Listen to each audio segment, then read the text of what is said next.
It's time to get your morning started with the news you need to know. News update. This is what's trending with DJ and PK. Hashtag NBA. Oubre with it to Drummond. Drummond shoots a three from the corner, and it's good. He's going to send the Sixers to Boston. 1 if by land, 2 if by sea, and 3 if Drummond hits a three. Drives on Dunn, drives on Garland, flips it up and in, right down the lane. Underhand scoop by Curry. Curry now with 31 points tonight. Another 30-plus game in a do-or-die contest for Curry. Runs it right, behind the back to Draymond, back to Steph. Dribbles off a double team, fades and fires. It's good! A sideline three for Steph Curry. And the Golden State Warriors knock the Clippers out in the play-in game. A big game for Steph Curry, 35 points. He's got it going, and they live to play another day. They'll advance and go play Phoenix on Friday to see who the 8th seed is in the West. He's still Magic, PK. He can't stay healthy, and the team can't stay healthy, and they're mediocre at best. But in any given night, he can put on a show, and he put on a show. Good for him. Yeah, way to go. It's hard for me to imagine any of these teams advancing, so it's hard to get into it, but on a one-game basis, absolutely. Yeah, I agree. I mean, you're playing for the 8th seed, you're playing for the right to play Oklahoma City, and the 7 seeds are playing for the right to play San Antonio, and those two just look like overwhelming favorites. As they do in the East, where it's Detroit 1 and Boston 2, and Philadelphia gets the win, so they get to advance, and we'll see what they can do. It's hard to believe they can do much of anything. They beat Orlando 109-107. So the Sixers are the 7th seed, and they will play Boston, which sounds great. Philly and Boston, ancient rivalry, all that stuff, but it looks like a mismatch. Orlando hosts Charlotte on Friday to see who advances. Charlotte's guard LaMelo Ball was fined $60,000 for tripping Bam Adebayo Tuesday night, along with his use of profane language in the TV in the aftermath of their win over the Miami Heat. Bizarre time to be that erotic and to foul a guy that erratic, and to be hello, and to be laying on the floor and just grab a guy's foot and pull him down and trip him. That's not. What are you doing? I'm lost for the rest of the show. I'm sorry. You are. That's it. It's all over. This is one vowel, PK. Buy a vowel. Let's go. Spin the wheel of fortune. DJ and PK.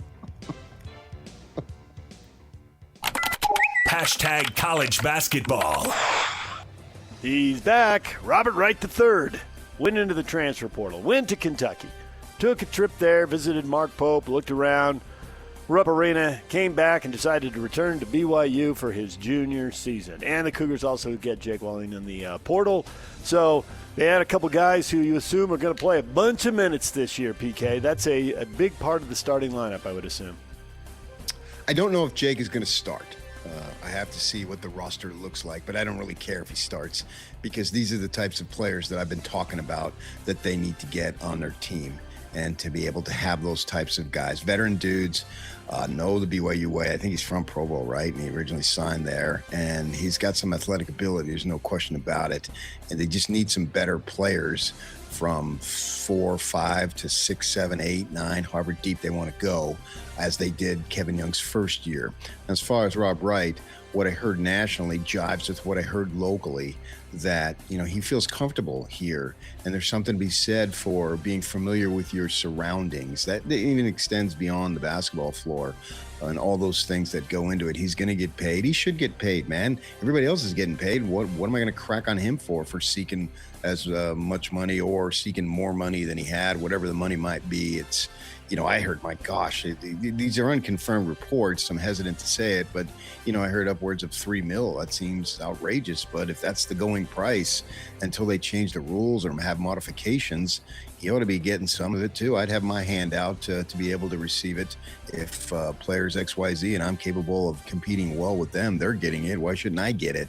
And so you factor all those things in, and he made, I believe, that's the best decision for him, which is a good thing. I think it's a good thing for BYU, but I'm talking about from Rob Wright's standpoint. And, as we talked about yesterday and pretty much the whole week, is that he has the opportunity to improve He'll understand Kevin more. Kevin will understand him more. The staff, they have a pro staff. That's what they preach about, and they sell that point. So they'll be able to get him going. And I'm optimistic that he will play better and the team will be better. Can't have any worse health, you wouldn't think, knock on wood, all that stuff. And so he'll be able to play at a higher level than we saw this past season. Going to still need to add a few more guys here. It'll be interesting to see who they get. You're right. These were a couple of the obvious targets, and they needed them, and they got them. They still need a little more. I mean, you think what they saw. There's work to be done, absolutely. Right. You saw what happened against Arizona, Houston, Texas Tech, Iowa State. There's more heavy lifting to be done. But I would throw Texas in the most important game of the season was Texas in the NCAA tournament. Yeah. DJ and PK. #NFL. He's not available for trade, and they are things are going good. You know, we've had some positive conversations over the last couple days, trending in the right direction. You know, he's obviously very important to what we're doing, and it's all part of it. It's part of professional sports. We'll get where we need to be one way or the other, but yeah, things are trending in the right direction. Miami's trying to build a team, and they are missing a lot of pieces of the puzzle, but they are not willing to move their running back, who I think a lot of people would like to get their hands on. I think they could get something for Devon Achane. But aside, I mean, obviously they just brought in a quarterback, bringing Willis in from Green Bay. But, man, the rest of that team, it just looks like a lot of pieces on the offense need to be turned over. Running back, I think, is usually – because those guys tend to have shorter careers, it's usually one of the last pieces of the puzzle you put together, I would think. Instead, they're going to try to rebuild around him. Not available. Don't call us. We'll call you, and we won't call you. I don't expect the Dolphins to be a factor in the AFC this year. I wouldn't think so. It's got the Patriots and the Bills look like they got a couple really good teams at the top of the East, and Dolphins, I'd be surprised if they got to 500. That'd be surprising. NFL has started onboarding potential replacement officials as expiration of the collective bargaining agreement with the NFL Referees Association approaches. Clubs were informed yesterday in a memo. The NFL plans to help officiate games via video feeds if replacement officials are used in actual games. Wonder how much of this is positioning and bargaining and negotiating, because it's April and we're still 5 months away, 4.5 months away from playing games. I think you don't wonder. You actually think that is. Leverage. It needs to be leverage. It's hard enough, and enough calls get missed with the guys who are supposed to be out there. If you put out people who aren't as good and aren't as experienced, stand to reason they're going to be even more missed calls.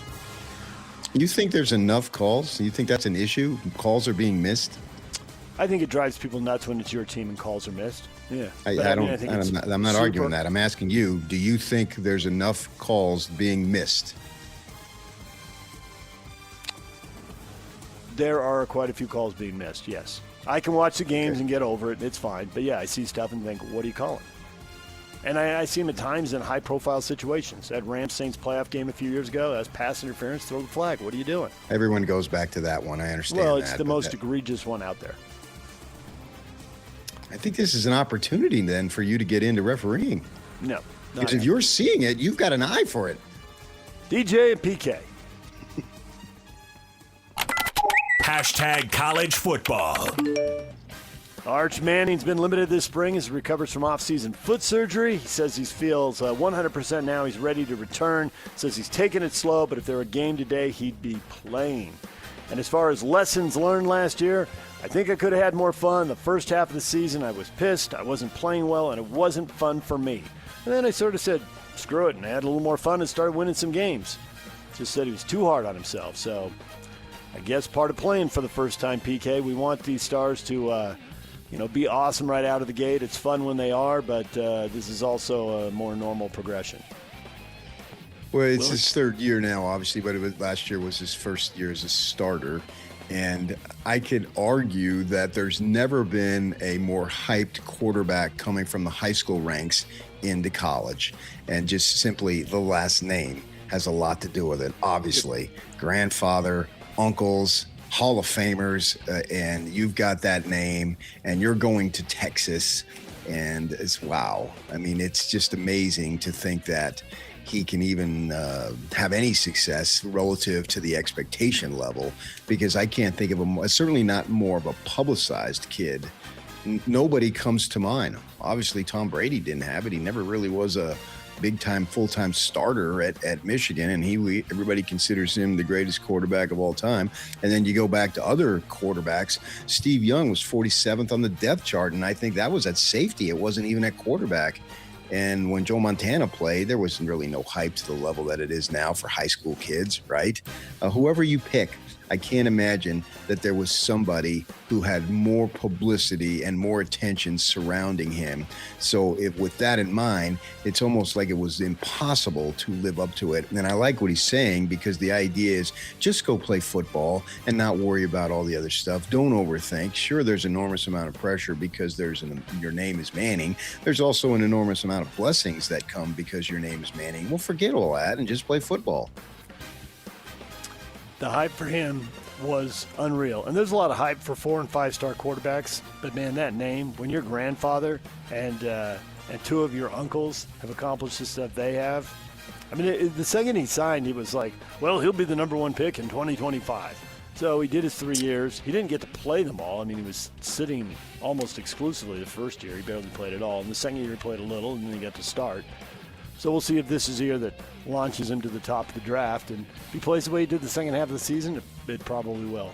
Wasn't there a guy that at Notre Dame, I think his name Paulus, and Bino Cook or somebody said he's going to win not 1, not 2, Heismans and all that stuff. And the kid never panned out. I mean, the quarterback, it's not exactly a flip of a coin, but it is a mystery until it's unveiled or revealed, and it seems like as many times as that mystery is solved, it's solved to the negative, not necessarily to the positive. It's like, okay, this kid is not a player, because what he did in high school is great and all, but it's meaningless at this level. And then obviously from the college level to the pro level, it's also meaningless, and we see a bunch of that. It is the quarterback is the great unknown until it isn't. DJ and PK. Hashtag Major League Baseball. The runners go. Breaking ball. Swing on line drive. Base hit left field. Here comes Jazz. He'll score. Wells coming to third. They're going to wave him on. Here comes the throw to the plate. It's there in time. He's safe. Yankees win. The Yankees win it. Caballero put it in play. And the Yankees win it 5-4 to take game 3 of this series. Line to left, it is a fair ball! Down the left field line to the corner!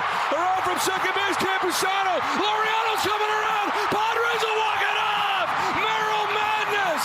Padres were down at one time 6 runs! Not anymore! That's awesome. Padres were down 6-0, got a home run to make it, I think, 6-2 in the 6th, and then a 2-out rally in the 9th, and they score 5 times, and they win the game. It's crazy. Single, double. No home run, PK, but everybody, hitting's contagious, and with 2 out in the 9th, somehow they rallied and got the win. Yeah, I think Jackson Merrill has a little bit of stardom written on him, and how good can he be over the next several years, because he's still a youngster. And he can do it with the glove. He can do it with the bat. And they're rolling. What's that, 7 in a row now? That is 7 straight. And they're 12-6. And he's out there in center field making plays. And had a sensational rookie campaign. So a fresh face and all that kind of stuff. And the other game you heard in there was the Yankees, who had a 5-game losing streak. But they go and take 2 out of 3 from the Angels. And they win in dramatic fashion as well. So they're 10-8 and over 500, and they're off to a great start. A little bump in the road. The Angels are good for what ails you. And those are all great stories and great games, but celebrity sells, PK, and who's got more of that than Shohei Ohtani? Well, they didn't let him hit, but man, he went out on the mound, and that was awesome. 6 innings, 10 strikeouts, 1 hit, absolutely dominated the Mets.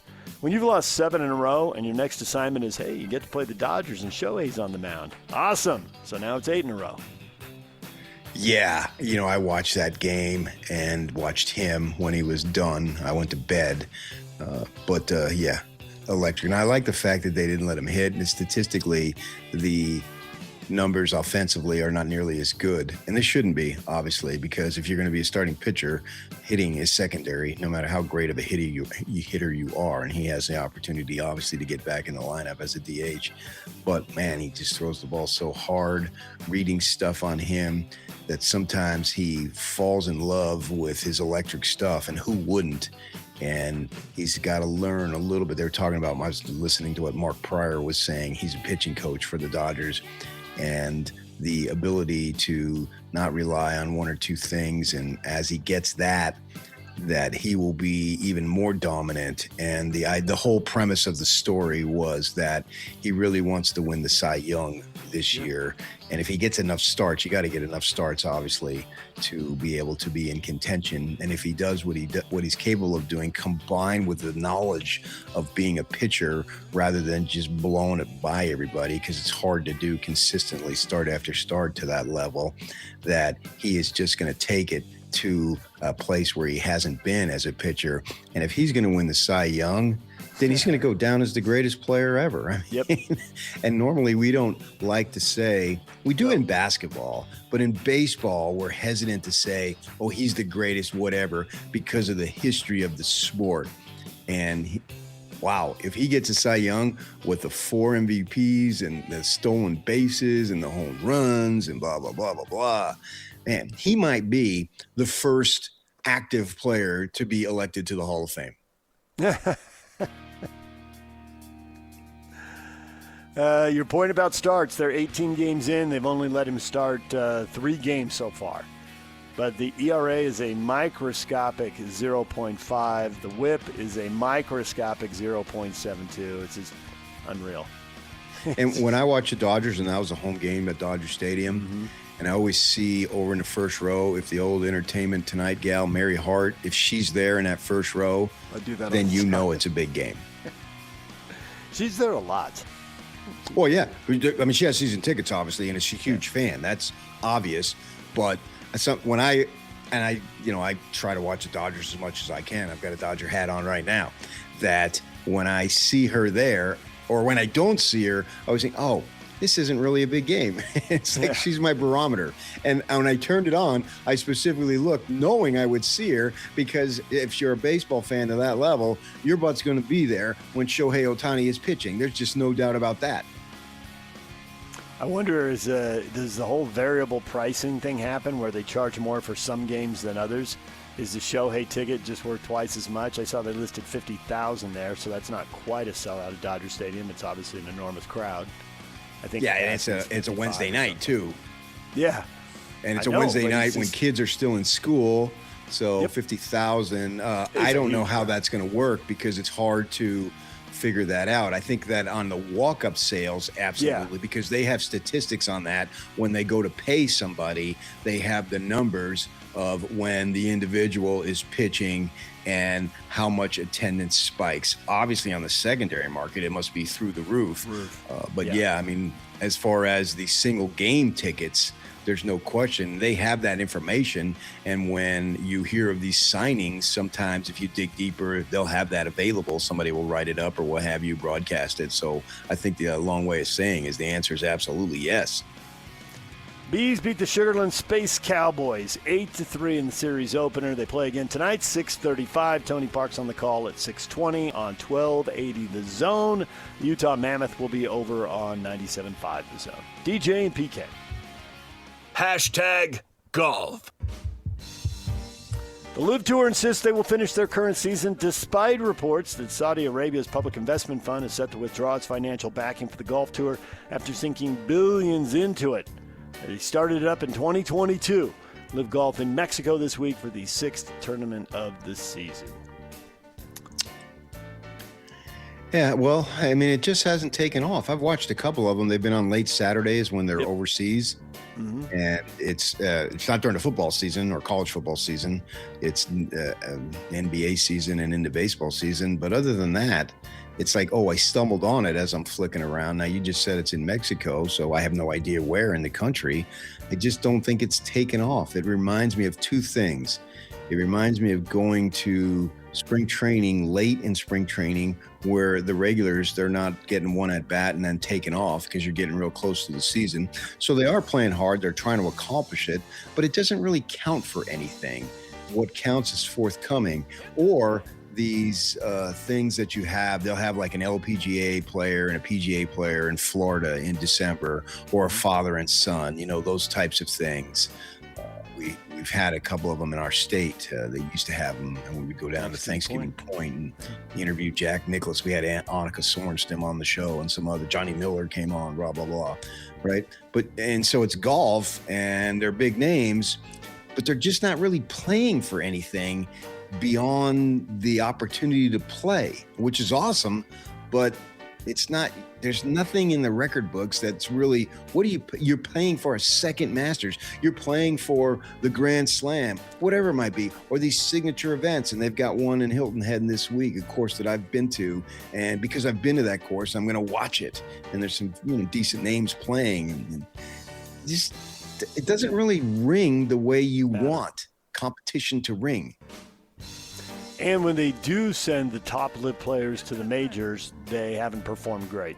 They haven't won. They haven't. I think that's really recently been that many top fives and top tens, let alone that many victories. And as Bob Casper said last week, it's also trending in the wrong direction. It's like guys aren't the longer they play live and the further they get away from the PGA Tour, the worse the results get. Well, I don't know if that would continue, though. I wonder if that's cyclical, because in the beginning that wasn't the case. Yeah. They're getting better TV deals now, but they didn't have anything when they started, and that's where most of these sports leagues are getting most of their money. So it doesn't look good whether it ends now or ends at the at the end of the year. DJ and PK. #NHL. Game 82, the Utah Mammoth, St. Louis Blues. The season ends. The puck drops at 5:30. The Mammoth know they're going to play the Vegas Golden Knights because Vegas won the Pacific Division last night by beating Seattle 4-1. So this is a formality. On to the playoffs, PK. It'll be Utah and Vegas.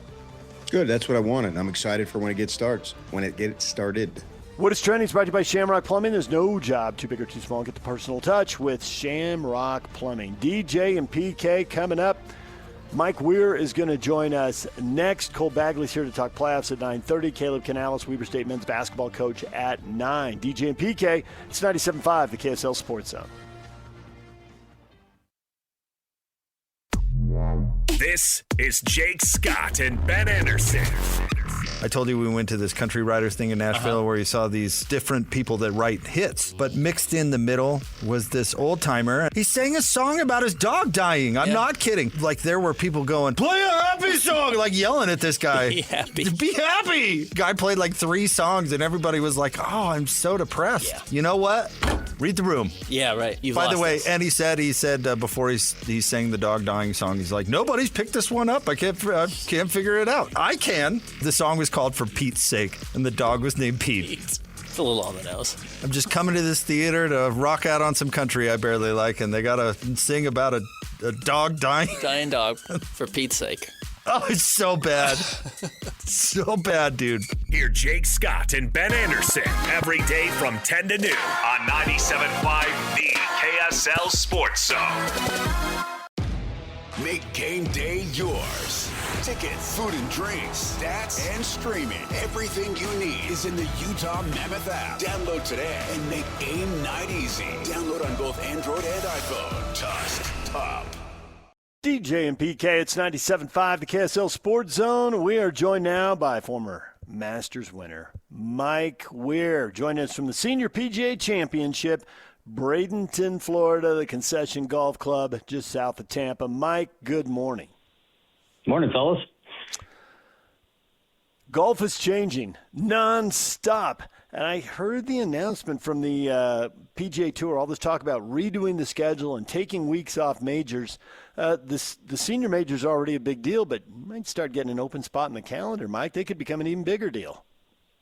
Yeah, no, it is changing the tour. I mean, I've listened into some of the changes from our new commissioner, Brian Rolap, and I like the changes with the no cut policy and having do away with those and having these events that they all have cuts and there's a little bit bigger fields. There's not these limited field events where, these players, if you're at a certain level, you get in those and you can just gain such an advantage over the rest of the tour if you're in those compared to a guy who's not in those, and it's hard to play catch up. So I think that's going to be a good change. Mike, I think the most important question I can ask you right now is how was the Masters Champions Dinner menu? Because the same guy is going to put it on again next year. Yeah, exactly. It was great this year. I'd be okay if he chooses the same thing. He had these elk sliders as an appetizer as we sat out on the balcony and had a drink before we went in for dinner, and they were awesome. That's what I served as my main course was elk. So I think it was the first time since I served that 2003 that elk was on the menu anywhere. So that was kind of cool. But yeah, he did a great job. I mean, he said some great things, great words. Gary Player and Jack Nicklaus both got up and said some great things. They're the only, Rory now joined them as the only 3 Grand Slam champions in that room. So it was good to hear from all 3 guys.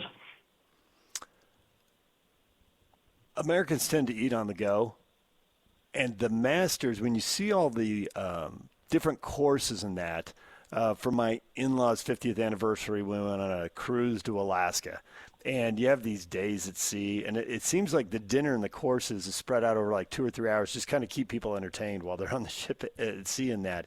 And when you talk about that with the Masters, and I see the photos and hear the reports on that, the courses and all that, I mean, the dinner, is it really an evening? Are you spending 2, 3, 4 hours together? Yeah, it's a couple hours. I mean, we get there. Most guys kind of roll in right around 6 to 6:30, maybe at the latest, and we, everybody just kind of has a drink and catches up with one another. And I get to have a conversation with Jack Nicklaus and Mark O'Meara and Nick Faldo and some of the international guys I play with in the President's Cup like Hideki and Adam Scott, and we just kind of catch up. That's the one thing about Augusta that's great. You see familiar faces that you might not see all year. At least from my perspective, playing the Champions Tour, I get to see players that play the regular tour that I don't get to see them anymore, and so that's great. For me, the President's Cup, President's Cup players that I played with and that I actually captained in 2024 to catch up with those guys, and so that's a great part of the Masters, and especially the Tuesday night dinner, and then that generation of Nicklaus and Ray Floyd and Tom Watson, guys that I've always admired. You get a chance to chat with them, and that's the most special thing for me on that Tuesday evening.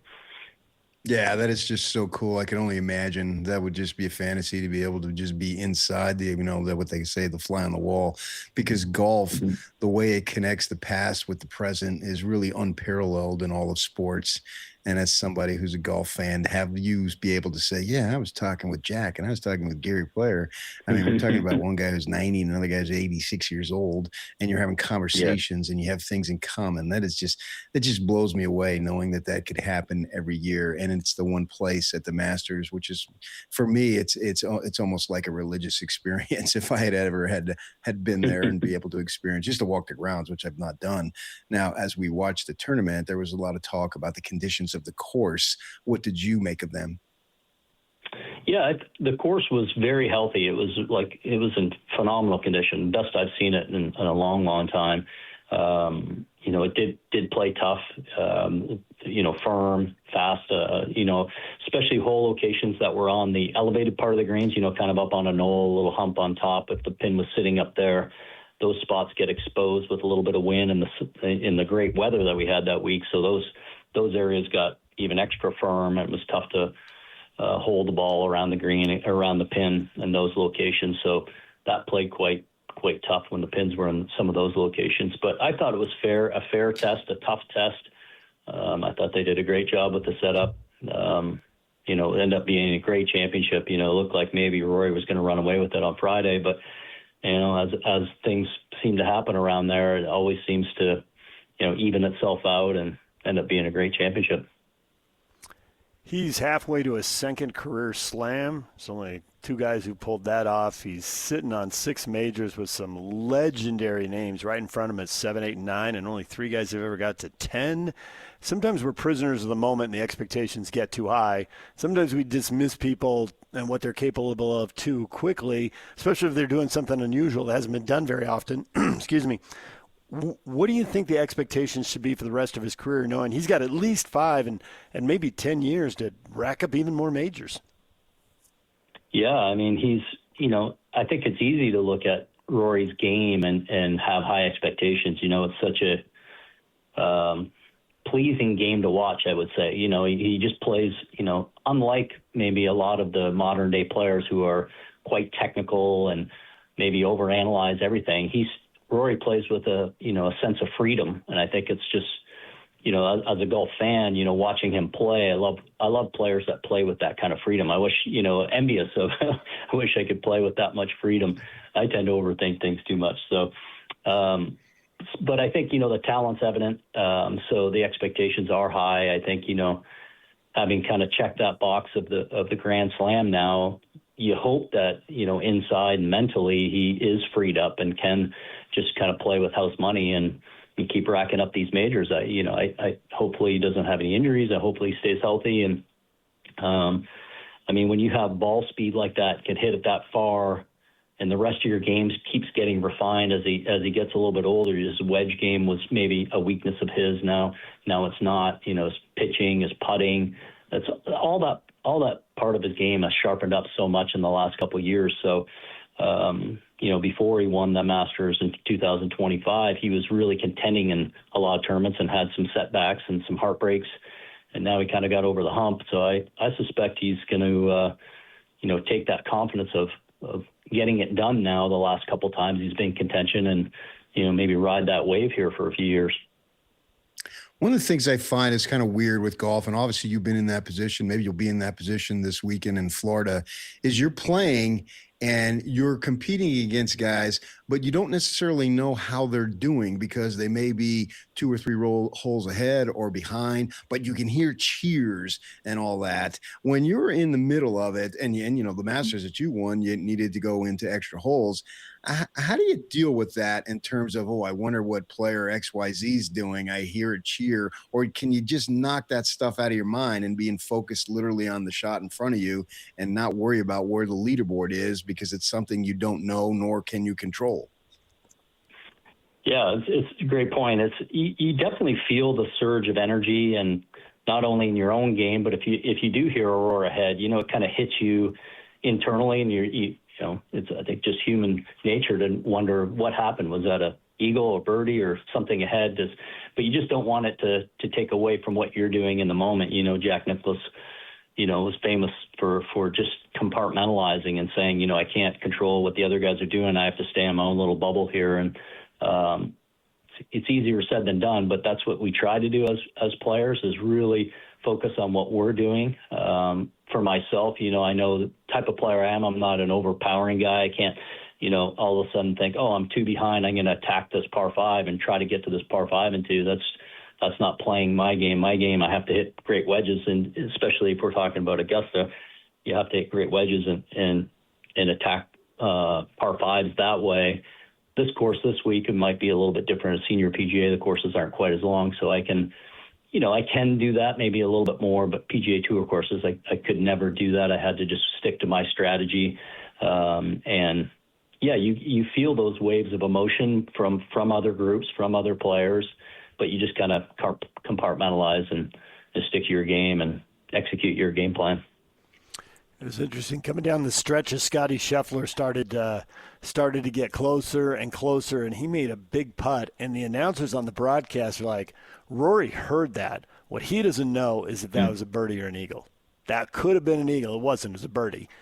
And so does that even impact you when you're standing over a putt thinking, hey, I just got to get down in 2 from here, I'm 25 feet away or whatever, or thinking I really got to go for it, which, brings its own risk. You might leave yourself a really difficult second putt going for it.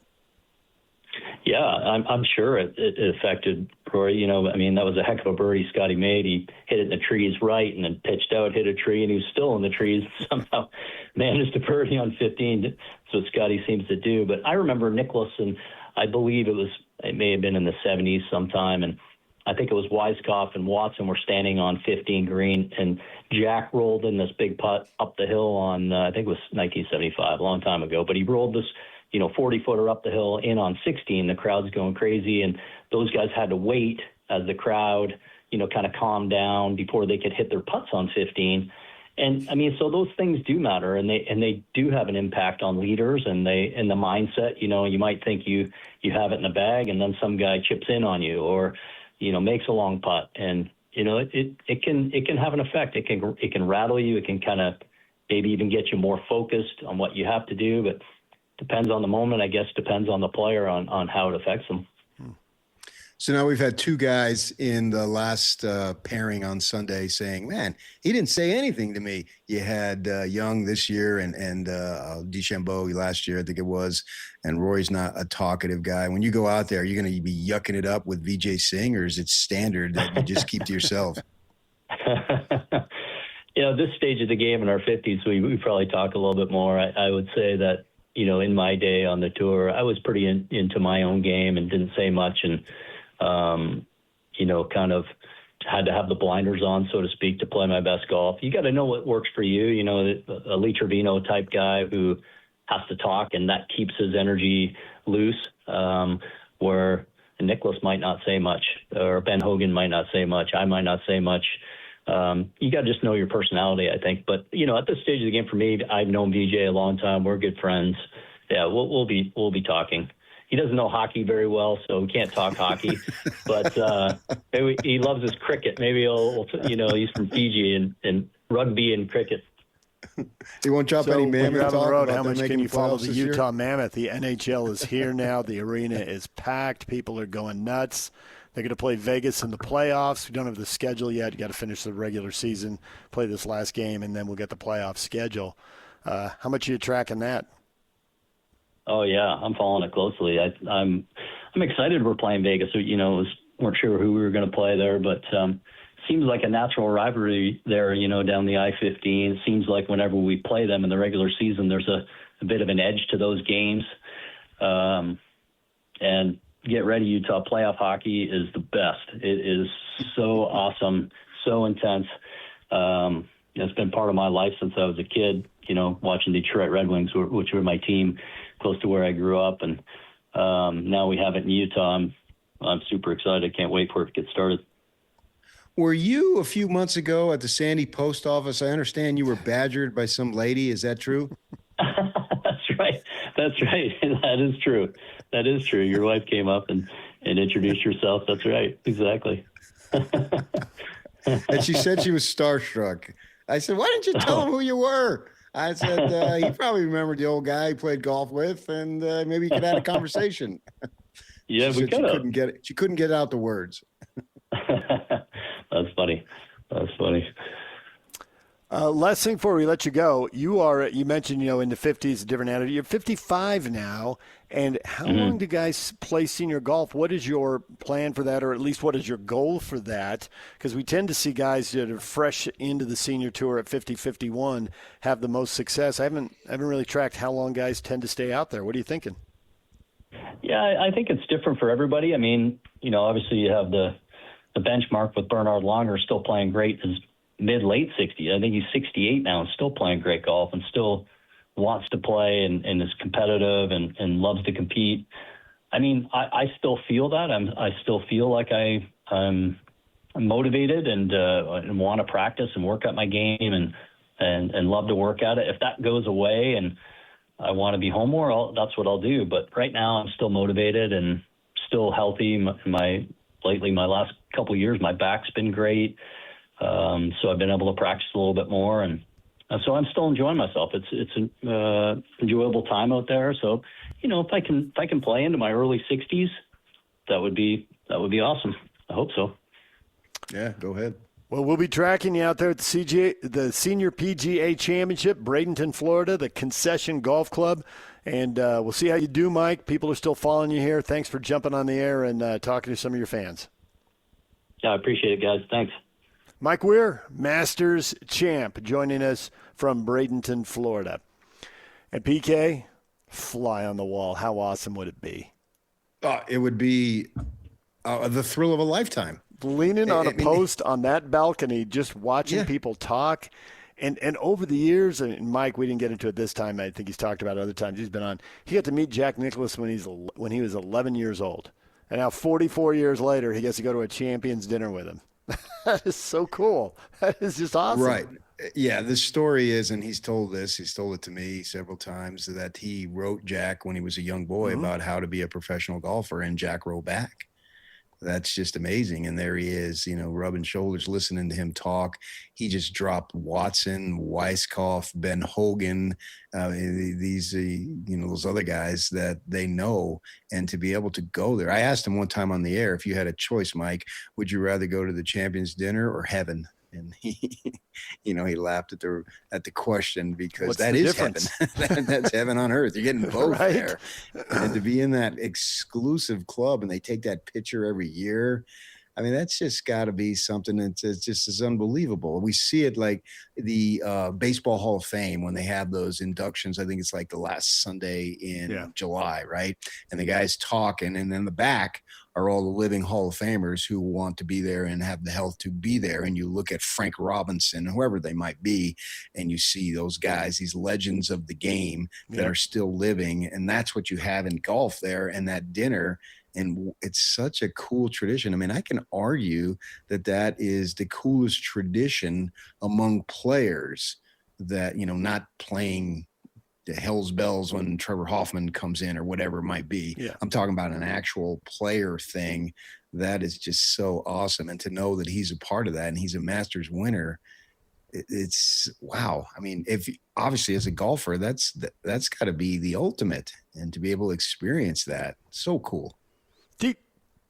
DJ and PK, it's 97.5, the KSL Sports Zone. All right, we delayed the question of the day, hot takes or toast. We got a couple of them up, actually. We're going to get to those, the big issues, the Jazz, what are the goals going forward, what has to happen next season, and reaction to the Cougars. Is that roster certainly not finished, but it is definitely coming into focus with a couple of additions, a couple of names that are saying, yep, I'm in for a year at the Marriott Center. We will get to that coming up. DJ and PK, it's 97.5, the KSL Sports Zone. DJ and PK, it's 97.5, the KSL Sports Zone. We just had Mike Weir on. Get that wherever you get your podcasts. If you missed it, if you're just getting in the car and just joining us now, Mike was great talking about golf. And it's great to hear him talk about Rory McIlroy. And listening to him talk about Rory reminded me of the discussion about Shohei.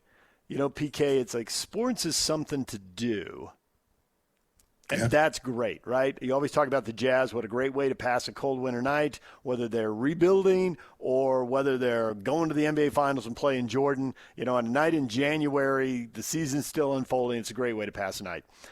And celebrity certainly sells. There's drama and rivalries and all that. But there's just a certain magic when you're watching one of the all-timers, or in the case of you last night, watching the all-timer. I mean, he's got to actually win the Cy Young, and then the door is slammed, and like Shohei's the guy. He's just the guy in a way that nobody argues about Jerry Rice, nobody argues about Wayne Gretzky. He's the guy. But even if he's second or third in the Cy Young voting, it still feels like you're watching the guy, doesn't it? I mean, it's just there's certain, and that's where Rory is with these all-timers. Now, is he going to catch Jack? No. But is he going to end? There's a chance he's going to end up with the third or fourth most major titles in his career. He's already top 15, and he's got another decade to go. Yeah, it'll be interesting to see, how he adjusts to life, because life gets in the way. We've talked about it with the LPGA ladies who have had big-time success but want to get married and have a family. Michelle Wee's supposed to play here, and they're like, oh, okay, where you've been? Well, she's had 2 kids. She's married to Jerry West's son. And so life, how do you deal with that and be able, and Jack Nicklaus, I was too young to remember when he was having a young family. Obviously he was able to do still great things on the course, and he's got the boys and the kids and all that stuff. How does Rory deal with all this stuff? Because He's taken it to another level. He's already at an extremely high level, but now he's raised it to where, at least right now, he is the face of golf. And I realize Scheffler is right there too. But if I'm choosing between the two, particularly because of what happened in the last year, I'm going Rory. That doesn't mean Scheffler can't get back or somebody else can rise up here. Who knows what it's going to be in the next 5 to 10 years. And with that comes a certain level of responsibility. You know, we saw, obviously, Jack was the distinguished face of golf. Arnold Palmer was a big-time celebrity. And Tiger's had some issues with it, clearly, obviously, embarrassing. You know, it hasn't really worked well for him, unfortunately. And to what level is that addiction with the issues and pain pills and whatnot? And he's going through something right now as we speak. How is Rory going to be able to handle all that?